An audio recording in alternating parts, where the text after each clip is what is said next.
बिस्मिल्लाहिर्रहमानिर्रहीम। अस्सलाम वालेकुम। आज 3 मार्च है और दिन है इतवार का। ये वीडियो मेरी ज़रा मामूल की वीडियो से ज़रा तवील होगी क्योंकि मैं आपको बताना चाह रहा हूँ कि इस वक्त शहर इक़्तिदार में क्या चल रहा है, क्या बातचीत चल रही है, नई हुकूमत कब तक चलेगी, क्या उसकी सूरत हाल है, क्या हालात हैं, क्या वाक़यात हैं। पूरा जो मंजरनामा है शहर इक़्तिदार में बैठे हुए अहम लोग जो मैटर करते हैं वो किस तरह से देख रहे हैं, वो सारी सूरत हाल मैं आपके सामने रखता हूँ, बड़ी कंप्रीहेंसिव सी।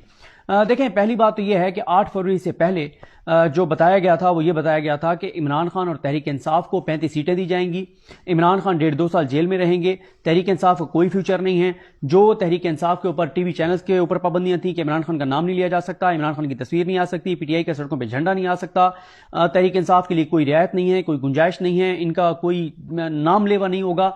और ये सारी चीजें बताई गई थी। यही वजह है कि अगर आप देखें बहुत से सहाफ़ी और तजियाकार जिनको ज़बरदस्ती नौकरियां दिलवाई गई हैं टीवी चैनल्स के ऊपर, वो कह रहे थे पीटीआई ख़त्म शुद, इमरान खान का नाम नहीं होगा और ये वो और बहुत कुछ कहा गया। रावी चैन लिख रहा है और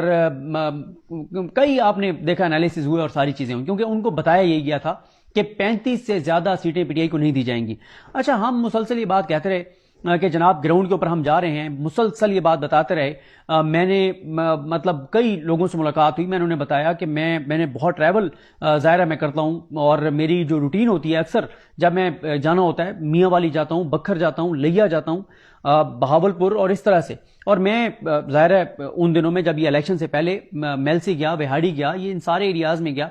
तो मैंने आके बहुत से लोगों की बात बताई कि सर बहुत ज्यादा लोग इंतजार में हैं 8 फरवरी की। और मैंने ये बात की थी, मैंने कहा शायद आप मेरी बात का मजाक उड़ाएं कि हमारे ऊपर ये इल्जाम है कि हम इमरान खान को बहुत सपोर्ट करते हैं, लेकिन मैंने कहा कि लोग इस बार 8 फरवरी को वजू करके और वोट डालने जाएंगे। इस तरह से लोग अपना मुकद्दस फरीजा समझ रहे हैं वोट को। और 8 फरवरी से पहले जो बताया गया था वो ये था कि नवाज शरीफ वज़ीर आज़म होंगे। बात सिर्फ ये चल रही थी कि नून लीग को सादा अक्सरियत दी जाएगी या 2.5 अक्सरियत दी जाएगी, ये एक डिस्कशन थी। अच्छा, लेकिन 8 फरवरी को क्या हुआ कि सारे तजिए, तबसरे, अंदाजे सब गलत हो गए। अच्छा, पहली बात तो ये है, इस पे बड़ा एक हो सकता है कि ये तजिए, तबसरे और अंदाजे क्यों गलत हुए। गो के पीटीआई, इमरान खान जेल में था, इमरान खान के ऊपर पै दर पै उसके ऊपर वो हुए, उसके फैसले आए, 3 फैसले करवा दिए गए।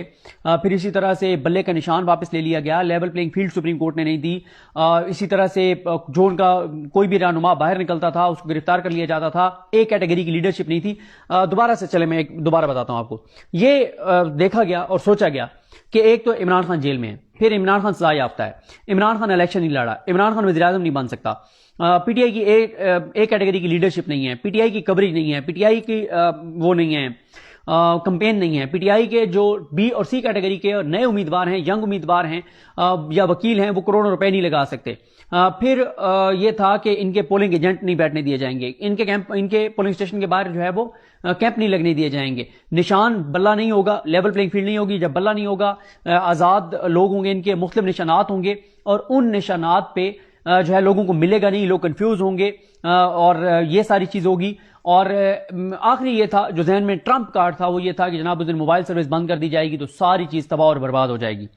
इस सारे के ऊपर अंदाजे लगा के ये कहा गया कि 8 फरवरी को लोग नहीं निकलेंगे। अच्छा, मैंने जब कहीं बात की कि सर लोग निकलेंगे, तो मुझे कहा गया कि आप ये बात क्यों नहीं जहन में रखते कि जो इस वक्त खौफ का एक माहौल है, लोग डरे हुए हैं, तो इसलिए नहीं निकलेंगे। तो खैर मेरा पॉइंट ऑफ व्यू हमेशा से ये रहा कि लोग निकलेंगे और फिर आपने देखा कि लोग निकले। अच्छा, ये नहीं है, मैं ये बात नहीं मानता कि नवाज शरीफ के साथ हाथ हुआ है, हाथ सबके साथ हुआ है, क्योंकि किसी के वहमो गुमान में ये बात नहीं थी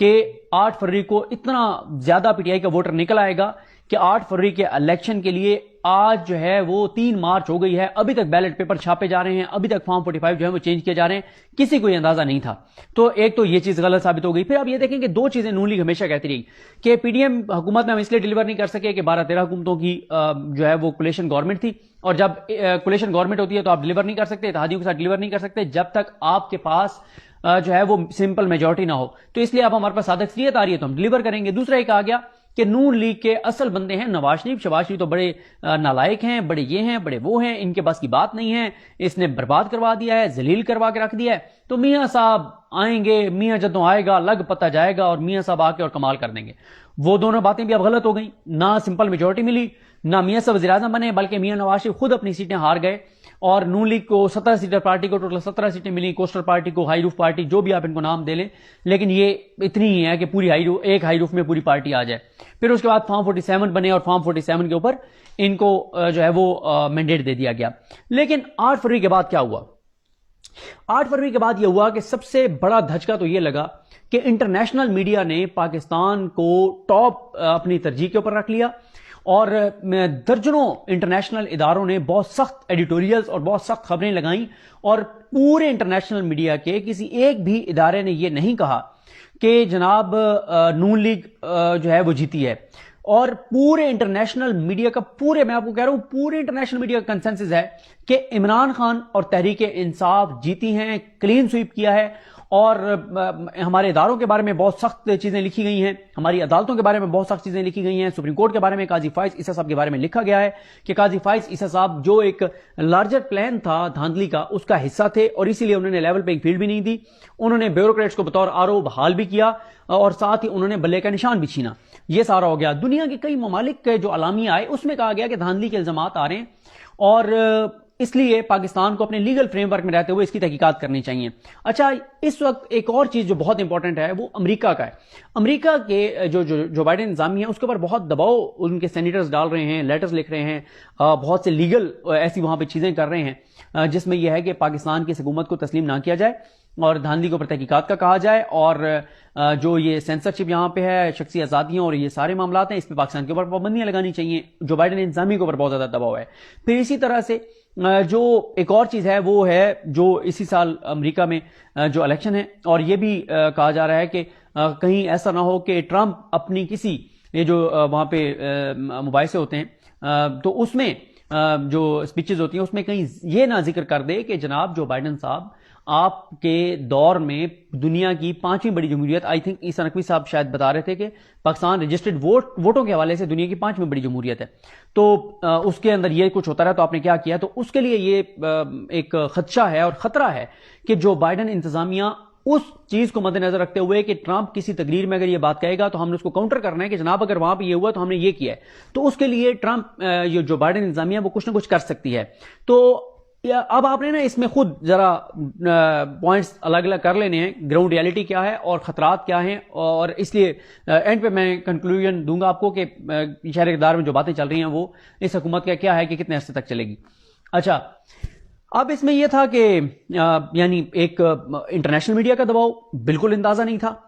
کئی دنیا کے ممالک کا یہ کہنا کہ آپ لیگل فریم ورک میں رہتے ہوئے جو ہے وہ تحقیقات کروائیں۔ ابھی تک میاں نواز شریف یا شریف خاندان کو کسی دنیا کے سربراہ مملکت کا فون نہ آنا، کسی کا ان کو مبارکباد نہ دینا، یہ بڑا امپورٹنٹ ہے۔ پھر یہ جو ہمارا ادھر ڈپلومیٹک سرکل ہے سارا، جو سفیر ہیں وہاں سے رپورٹیں اچھی نہیں آ رہی، ان کے ملکوں کی جو بھی پوزیشن ہے، لیکن وہ اپنی نجی محفلوں میں بیٹھ کے جہاں گیٹ ٹوگیدرز ہوتی ہیں وہ بہت سخت گفتگو پاکستان کے حوالے سے کر رہے ہیں کہ یار آپ کیا کر رہے ہیں، یہ کس طرف آپ چیزوں کو لے کے جا رہے ہیں، یہ کو آپ ٹھیک نہیں کر رہے، یعنی وہ بہت زیادہ میٹر کرتے ہیں۔ پھر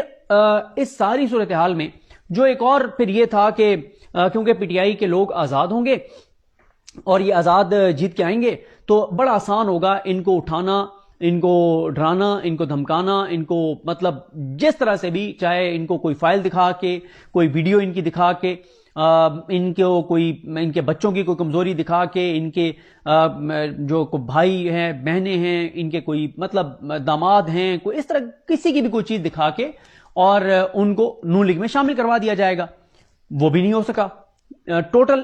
پنجاب اسمبلی میں 6 لوٹے جو ہیں وہ ہوئے ہیں پی ٹی آئی کے، اور قومی اسمبلی میں صرف 1 لوٹا بنا ہے اور جس کا نام ہے وسیم قادر، یہ بھی نہیں ہوا۔ پھر جہاں پہ انٹرنیشنل میڈیا اتنا سخت رپورٹ کر رہا ہے، دنیا کے کئی ملک کہہ رہے ہیں لیگل فریم ورک میں جو بائیڈن انتظامیہ کے اوپر دباؤ ہے، اور وہیں پہ جو ہے وہ پاکستان کے اندر آپ گراؤنڈ کے اوپر دیکھیں کہ مولانا فضل الرحمان نے مسترد کر دیا الیکشنز کو، اچکزئی صاحب نے مسترد کر دیا، مینگل صاحب نے مسترد کر دیا، جی ڈی اے نے مسترد کر دیا، پی ٹی آئی نے ان سارے نتائج کے اوپر تحفظات کا اظہار کر دیا، اے این پی نے تحفظات کا اظہار کر دیا، اور ان ساری جماعتوں نے جو ہے وہ پروٹیسٹ کا کہہ دیا ہے۔ مولانا صاحب کہتے ہیں وہ بھی تحریک چلانے جا رہے ہیں، انہوں نے بہت سخت تقریریں کی، بہت سخت انہوں نے الزامات لگائے اداروں کے اوپر، ان کے لوگ کچھ اب آفیئر ہو گئے اسکرین سے، جیسے مفتی کفایت اللہ صاحب بین ہو گئے ہیں وہ ٹی وی چینل سے، انہوں نے بہت سخت الزامات لگائے اداروں پر۔ اچھا، پھر اچکزئی صاحب کی آپ تقریر دیکھ رہے ہیں، یہ ساری چیزیں۔ تو پی ٹی آئی جو ہے وہ سڑکوں پر آنا شروع ہو گئی ہے. کل انہوں نے پروٹیسٹ کیا ہے, اگلے ہفتے پھر وہ پروٹیسٹ کرنے جا رہے ہیں. بلوچستان میں احتجاج چل رہے ہیں, پی ٹی آئی کی ہر دوسرے دن پریس کانفرنسز چل رہی ہیں. پنجاب میں انہوں نے فارم 45 کے تحت اپنے سارے امیدوار, جیسے وہ ڈی جی خان کے جتنے ان کے امیدوار ہیں جو جیتے ہیں,